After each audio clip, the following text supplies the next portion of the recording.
In this video, we'll be going over some of the best Stratos-like cards in the game. And in order to explain what that even means, let's first explain Elemental HERO Stratos. Elemental HERO Stratos is a level 4 hero monster which was released in 2007, and simply has the effect that, when it's normal or special summoned, you can choose to activate one of two effects, where you can either destroy a number of spell and trap cards in the field up to the number of hero monsters you control, except for Stratos, or you can add one hero monster from your deck to your hand. And this was the first ever good monster which could search out a monster from its archetype on its summon, as it had this special distinction where it could choose to activate one of two good effects. If you didn't have any other hero monsters, you could simply add one from your deck to your hand on its summon, which was a +1 in card advantage. If this card was brought out later on in the duel where you had other hero monsters on the field, you can instead choose to potentially wipe out your opponent's entire back row. And its effect was not a once per turn. So if you were able to get out 3 copies of Stratos through something like Return from the Different Dimension in an Airblade Turbo deck, you could wipe out your opponent's entire back row and add 2 hero monsters to your hand, which prompted Elemental HERO Stratos to be emergency limited on the ban list because it was too strong in 2007 at 3 copies, and was eventually banned for a long time, coming off the ban list only recently and still sees competitive play in hero decks to this day. So Elemental HERO Stratos revolutionized the archetype searcher, showing what happens if you make it too strong and don't give it a hard once per turn, but also how good it can be for an archetype if they can do multiple things besides just searching. So in this list, we'll be going over cards that can do both, search out a card from the deck, and also do something else. And at number 10, we have Performapal Skullcrobat Joker. This is a level 4 monster with 1800 attack, just like Stratos, and when it's normal summoned, you can add one of 3 different Pendulum archetype monsters, a Performapal, Magician, or Odd Eyes monster from your deck to your hand, except another copy of itself. So it's a pure generic searcher which allows you to search from a wide range of different Pendulum archetypes. Its search effect is also not once per turn, but since it only activates on its normal summon, you're probably only going to be able to search out once per turn with it anyway. Additionally, it's a Pendulum monster, so it has the Pendulum effect as well, where it simply has restrictions where you can't Pendulum summon monsters except for the 3 types of cards it can search out. Although, since Performapal Skullcrobat Joker is a high scale 8 Pendulum card, it's pretty valuable for its scales in addition to its normal summon effect. In fact, its incredible wide range of search targets earned this card on the place on the Forbidden list for a couple of years, coming on and off at 1 copy, where currently it's limited to 1 copy right now. Although when it comes to having multiple effects like a Stratos-like card, its other effect is just a restriction on Pendulum summoning. But having a high scale is a benefit, and it's so good within the archetype that can use it that it's definitely top when it comes to searchers for an archetype because of how many other searchers it can search out with its effect. That hitting this card on the ban list is done purely to rein in their consistency. Although even then, not good enough for a high spot on this list, just enough to barely make the list at all. And at number 9, we have Chamber Dragonmaid. When this card is normal or special summoned, you get to add a Dragonmaid spell or trap card from your deck to your hand. Additionally, it has the effect where at the start of the battle phase, you can return this card to your hand in order to special summon a level 7 or higher Dragonmaid monster from your hand or graveyard, and both of its effects are hard once per turn. Now, in Dragonmaid decks, Chamber Dragonmaid is an absolute must-have, which greatly contributes to the success of that deck's competitive play, purely because it's the only Dragonmaid that can go +1 on its summon without setup. So it's just one of the best targets to infinitely bring out, since the archetype is really good at special summoning this card from the graveyard. However, even in non-Dragonmaid decks, or just Dragon Link decks more specifically, Chamber Dragonmaid was played alongside all those other cards because it has a really good target it can search out in the form of Dragonmaid Tidying. Dragonmaid Tidying has 2 effects, and it can only use 1 effect per turn. The first one is a bounce effect, where you can activate this card in order to target a dragon monster you control, in addition to a card your opponent controls on their field or in their graveyard, and return both those targets to the hand. So it's Disruption, which allows you to reuse one of your dragons on the field by returning it to your hand, so you don't actually lose any card advantage for doing the effect, other than board presence. And of course, the card goes into the graveyard, where it can then activate its Graveyard effect, where you can banish this card from your graveyard to special summon a Dragonmaid monster from your hand or graveyard, but that monster returns to your hand during the end phase. And since this is on a trap card, you can use it during both players' turns as spell speed too. In addition, at the start of the battle phase, in order to use the second effect of Chamber Dragonmaid more easier, where it can special summon a high-level Dragonmaid monster from the graveyard. However, in non-Dragonmaid decks, it was generally used just to bring Chamber Dragonmaid back to extend combos, as Dragonmaid Tidying could be used as a material in the hand for some kind of discard effect, like one of the mini Nightmare Link monsters, or just used during another turn after it uses its bounce effect. Whatever the case, because Dragonmaid Hiding allows you to basically bring Chamber Dragonmaid back, who can then allow you to go +1 again if you bring it back on a different turn, bringing out Chamber Dragonmaid is like a +2 in card advantage with extra steps. Which is why it's a pretty valuable Stratos-like card. Not many of them can search out a card which can immediately bring it back to allow it to search again, as similar Stratos-like cards and archetypes, like Trickstar Candina, only activates its search effect on their normal summon. So, if it's special summoned from the graveyard with Trickstar Reincarnation, it can't search again, which Chamber Dragonmaid could, and it's this distinction that makes Chamber Dragonmaid so good of a searcher. It's a searcher that can search its Monster Reborn, which allows it to search again. A Monster Reborn which can also be used as a Compulse or a DD Crow first, trade evenly, and then go +1 in the graveyard. And at number 8, we have Diviner of the Herald.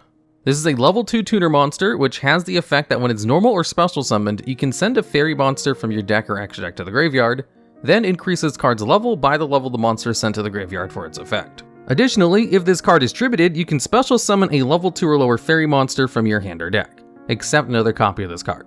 And both of its effects are a hard once per turn. So the card itself does not actually search anything out, but it's obviously meant to be used with Herald of the Arc-Light. Herald of the Arc-Light is a level 4 synchro monster, which has the effect that if it's sent to the graveyard, you can add a ritual monster or ritual spell card from your deck to your hand. So by simply sending the Herald of Arc-Light to the graveyard with Diviner of the Herald, it allows you to search out any ritual card you want. However, it has options instead of just Herald of Arc-Light. It can also send Elder Entity Natis in order to destroy a card in the field, rather than search something out, or it can send Eva from the deck to the graveyard in order to search out 2 cards as long as your graveyard is set up. Although most of the time it's just used on Herald of Arc-Light in order to search ritual support, which then makes Diviner of the Herald a level 6 monster with that +4 increase, which allows you to use it as material to go into Beatrice Lady of the Eternal, who can then send Eva from the deck to the graveyard to go +2. So Diviner of the Herald immediately allows you to go +1 by sending Herald of Arc-Light to the graveyard. It can also allow you to go +1 if it's tributed by special summoning a fairy monster from the deck, and it also helps contribute to Beatrice, which will eventually send Eva to the graveyard for a +2, which can be used in order to have fairy monsters in your hand to fuel Herald of Ultimateness's negates.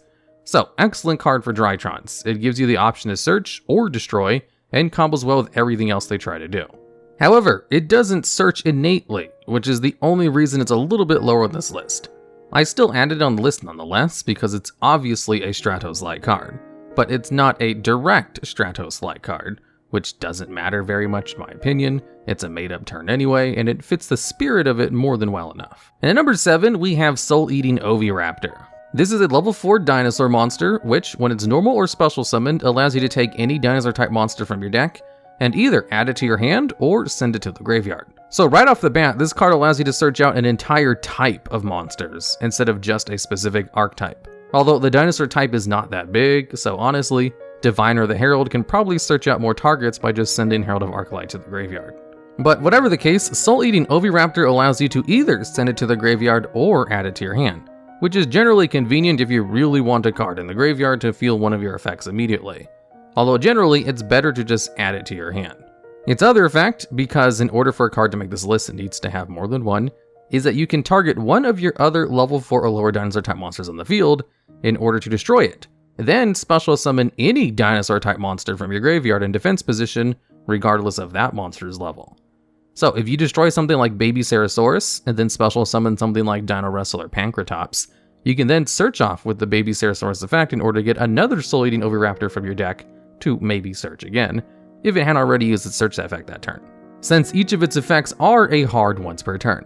And Souleating Oviraptor can be searched out with Fossil Dig, and is a huge contributing factor to dinosaurs becoming a competitive archetype.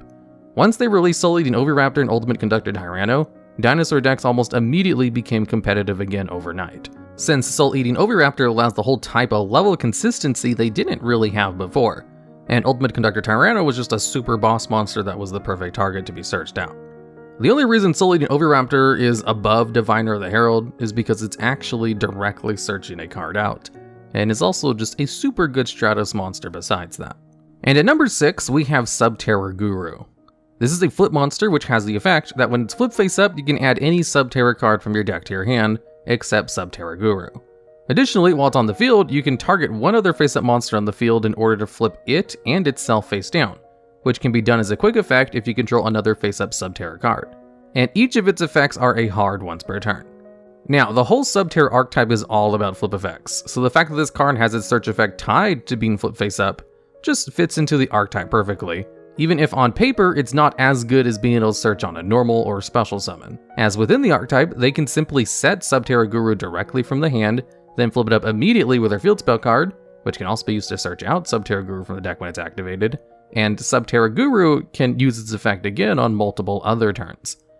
And Guru is such a good Stratos-like card for the archetype that it's basically the defining card of Subterrors. Subterrors were originally supposed to be an archetype of a whole bunch of big, high-level boss monsters, which all have effects when they're flip face-up. However, Subterror Guru is so good that it's 100% the main focus of modern Subterror decks, and in fact, are not even called Subterror decks anymore. They're called Guru control decks more colloquially. Because Subterror Guru itself is usually enough to control the field on its own, if used in conjunction with a whole bunch of other floodgates and control cards, thanks to Subterror Final Battle allowing it to beat over pretty much anything in battle, and Subterror Feedness giving it a negate, which allows it to reset its effect. In fact, some Guru control decks don't even play the high-level Subterrors at all, and only have Subterror Guru, Feedness, and Archer in their main deck as the only main deck monsters, with everything else just being spell and trap cards. You know a card is good when it completely upends everything else in the deck that came before it, and becomes the new focus of the entire archetype. So Subterror Guru is an excellent Stratos-like card, and is only beaten out by a couple of other more broken cards. And at number 5, we have Aleister the Invoker. This is a level 4 monster which has the effect that if it's normal summoned, you can add Invocation from your deck to your hand. Invocation is a fusion spell card that allows you to fusion summon a monster using materials from your hand, or if you're summoning an invoked fusion monster, you can also banish monsters from the field or either player's graveyard as fusion materials. And pretty much all of the invoked fusion monsters require Aleister the Invoker as one of its materials, plus any monster of a specific attribute. So if there's a light monster in either player's graveyard, you can bring out Invoked Macabre, which has an ultimate Providence-like effect to negate cards once per turn. Invocation also has a graveyard effect, where you can add one of your Aleister the Invokers that are banished to your hand, then shuffle this card back into your deck. And Aleister the Invoker has another effect, where if this card is in the hand, as a quick effect you can send it to the graveyard in order to increase the attack and defense of a fusion monster you control by 1000 until the end of the turn. So basically, Aleister can search out its fusion spell card, which can then use Aleister as a material to go into one of the good fusion monsters, and then immediately add Aleister back to your hand. And ignoring the minuses that go into making fusion monsters, this is all a +2 in card advantage, where you can then just normal summon Aleister again on your next turn in order to do it all again, since it's an engine that infinitely recycles itself. Although going into fusion monsters does require you to lose advantage a little bit, so it evens out to an extent. But it's such a good engine that works with all kinds of different decks, that Aleister the Invoker and its fusion monsters are just a splashable engine that fits in all kinds of different decks, and has basically never stopped seeing competitive play ever since it came out. Because with the low cost of just your normal summon, you get a powerful fusion monster on the field like Invoked Macabre, potentially only using monsters in the graveyard as fusion materials, and then end off with an Aleister the Invoker back into your hand, losing absolutely nothing in the process, and being able to do it again on your next turn. And this was so good in regular Yu-Gi-Oh! That for some reason they thought they should add Aleister the Invoker to Duel Links, where it immediately became one of the best engines in the game's history. Even though they didn't add in the best fusion cards, i.e. Invoked Macabre or Invoked Ragin. And eventually Invoked Cocytus was banned in Duel Links because it was too strong in that limited format. And both Aleister the Invoker and Invocation are limited to 3 copies in Duel Links, which means you can only play 3 copies total of either of those 2 cards. So the best ratios are usually to play 2 copies of Aleister the Invoker, and 1 copy of Invocation because you can just infinitely search out 1 copy and reset it. And at number 4, we have SPYRAL Quick-Fix. This is a level 1 machine monster with 500 attack that has the effect when it's normal or special summoned, where you get to add a Spiral Gear card from your deck to your hand. Additionally, if this card exists in your graveyard and you control a Spiral Super Agent, you can discard 1 card in order to special summon this card from the graveyard, but then it's banished when it leaves the field. And since pretty much the entire archetype revolves around Spiral Super Agent, or a card which can change its name to Spiral Super Agent on the field, being on the field, its graveyard effect is almost always live. In addition to the fact that its search effect is not once per turn, And additionally, it's a target for machine duplication, which means you can special summon 2 other copies of it from your deck and search out 3 cards with 2 cards from your starting hand, which is a +4 in card advantage with a 2-card combo. Which is why SPYRAL Quick-Fix was limited in the ban list almost immediately, because going +4 in card advantage on a card which can special summon itself from the graveyard as well, in order to turn that +4 into a potential +7, is obviously a little bit too much. And at 1 copy, it's just a measly +2 in card advantage before it banishes itself after using its second effect, which is still incredibly good, and explains perfectly why Spirals were one of the few tier 0 archetypes in the game's history, even after SPYRAL Quick-Fix was limited to 1 copy. In fact, the Spiral archetype had so many other good cards too, that Spirals still have 3 cards in the ban list today, with one of them forbidden for its interactions with Magician Souls, funny enough. Which means even with SPYRAL Quick-Fix's broken effect, it's not even considered the most broken card in the archetype. And at number 3, we have Infernity Archfiend. This is an 1800 attack level 4 monster, which has the effect that if it's special summoned, if you have no cards in your hand, you can add 1 Infernity card from your deck to your hand. And the card also has the other effect, because remember, cards need 2 effects to make this list, where if you draw this card and have no other cards in your hand, you can reveal this card in order to special summon it, which allows you to then immediately activate its search effect. And none of its effects are once per turn. Now, where this becomes a problem is the fact that the archetype it's from has a ton of good cards to search out, which allow you to special summon Infernity Archfiend a million times during your turn, thanks to cards like Infernity Necromancer, which once per turn could just special summon an Infernity monster from your graveyard as long as you have no cards in your hand, which is a condition for nearly all of the Infernity monsters, so I'm just going to skip that.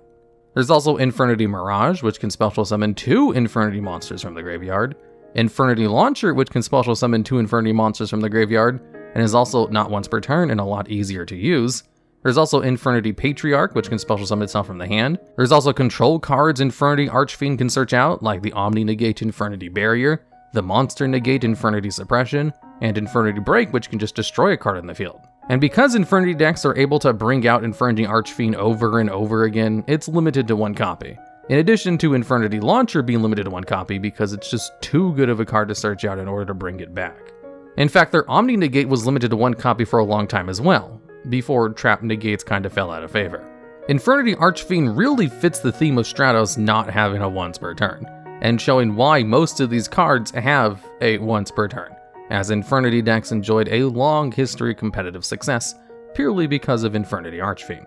And at number 2, we have Performapal Monkeyboard. This card has the pendulum effect that while it's in the pendulum zone and you don't control a Performapal monster in your other pendulum zone, then its scale is treated as 4.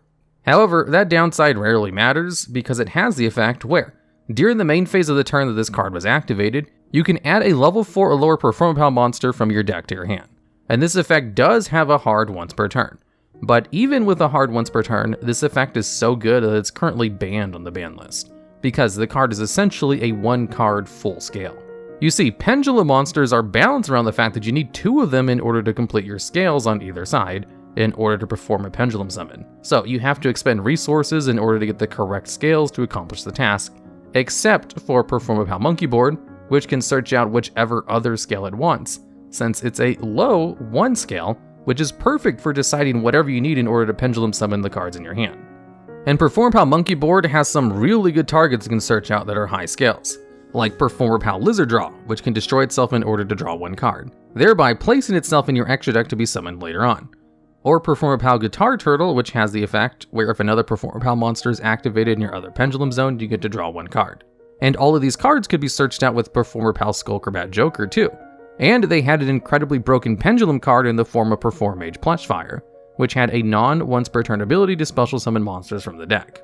So the Performapal Performage engine was just one of the most consistent archetypes ever, because all of their searchers could search out the other searchers, and with how much good searching they had, they also just had a card like Performapal Monkeyboard, which could set up its own scales as well. Originally, when they had an emergency ban list for the deck, they only put Performapal Monkeyboard to 1 copy, and got rid of a lot of the other more broken cards. But even at 1 copy, and with Performapal Skullcrobat Joker banned, so it wasn't as easy to search out, Monkeyboard was still too strong as a card which could set up its own scales, which also, more importantly, was not xenophobic to other archetypes, like Cleefort Scout who can do the same thing. As Qliphort Scout is also a pendulum monster which has the effect where you can pay 800 life points to add any Qli card from your deck to your hand, which means it can just search out a lower scale in order to have full scales with one card as well. Although Qliphort Scout doesn't allow you to special summon monsters except for Qli monsters, whereas Performapal Monkeyboard has no such restrictions. So if you just add Performapal Lizard Draw, you can pendulum summon level 2 to 5 monsters, and then have Lizard Draw destroy itself in order to draw one card, going +2 in the whole exchange. Or you could bring out an even higher scale monster like Performapal Odd-Eyes Unicorn to special summon up to level 7 monsters. Or even Performapal 5 Rainbow Magician to special summon up to level 11 monsters, although you are restricted into only special summoning them from the extra deck with that one. But you can go all the way up to level 7 monsters without any restrictions to the type of monsters you can pendulum summon. Or if you just want to go +2 in the exchange and just use Performapal Lizard Draw, you can set up the scales for up to level 5 monsters, which is so good without any restrictions that the card stays banned even to this day. Even though pendulum monsters don't even really see widespread competitive play anymore, because they were the only card type still limited by the Master Rule 4 restrictions when they were lifted for everything else. Konami really messed up with how powerful Monkeyboard was, and it was a little bit too good at facilitating pendulum summons. I should say, it does also have another effect. I never even talked about its monster effect this whole segment because it's almost never used, where if this card is in your hand, you can discard this card in order to reduce the levels of a Performapal or Odd-Eyes monster in your hand by 1, as well as other copies of that card in your hand. And it's this other effect which qualifies it for this list as technically a Stratos-like effect with 2 effects. And at number 1, we have Speedroid Terrortop. This is a level 3 monster which has the effect where if you control no monsters, you can special summon this card from your hand. Additionally, when this card is normal or special summoned, you can add a Speedroid monster from your deck to your hand, except another copy of itself. And its search effect is a hard once per turn.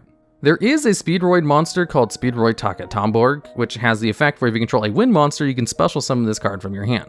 So with Speedroid Terrortop, you could special summon it from your hand, search out Speedroid Terrortop, who could then special summon itself from the hand.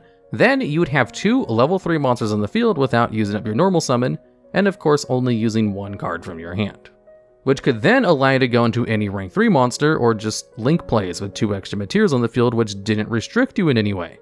Speedroid Terrortop is kind of really good with just how usable its advantage is, where pretty much any deck can benefit from just having 2 extra cards on the field, which does not use up your normal summon. There are tons of cards which can get an extra card on the field on their normal summon, like Predaplant Orpheus Scorpio or Neo Space Connector, except both of those cards use up your normal summon in order to accomplish that feat. And both of them have seen all kinds of competitive play because that's really good. Speedroid Terrortop can do that without wasting your normal summon, and in fact could be done alongside Scorpio or Connector to get you 4 cards on the field for 2 cards from your starting hand. Speedroid Terrortop is basically the only Stratos-like card on this list which can special summon itself from the hand, search on that special summon, have a target which can immediately special summon itself, and the most important part, being usable in pretty much any deck. Zubababa Bancho Gaga Code can accomplish similar levels of feats and advantage, but is very dependent on its archetype to do any of its good effects. It's the generic splash ability of Speedroid Terrortop that allows it to make the number 1 spot. Because sure, Infernity Archfiend can accomplish even more advantage, but only in Infernity decks. SPYRAL Quick-Fix is tied exclusively to Spiral decks, and can't be played as an engine in other decks for its advantage. Performapal Monkeyboard can set up scales, which is just as good. Honestly, I'm not sure if Speedroid Terrortop is actually better than Performapal Monkeyboard, as they both have really ridiculously good effects. But I think Speedroid Terrortop is just the final form of Stratos-like effects, being able to do its thing without wasting your normal summon, and under its own power without needing any other special setup other than an empty board state and a Garnet in your deck. So really, the number 1 could be either Monkeyboard or Terrortop. They're both super powerful. Terrortop is just more closely related to a Stratos-like effect, which is why I bumped it up a little bit over Monkeyboard, even if Monkeyboard probably has a technically more powerful effect. Alright, and that's the list. There are tons of Stratos-like effects in the game, as an archetype basically requires there to be at least one of them to be playable. So if you think I missed any other better Stratos-like effects, or if you think Monkeyboard should have been number 1, I'd love to hear about them down in the comments, as well as ideas for future videos just like this one.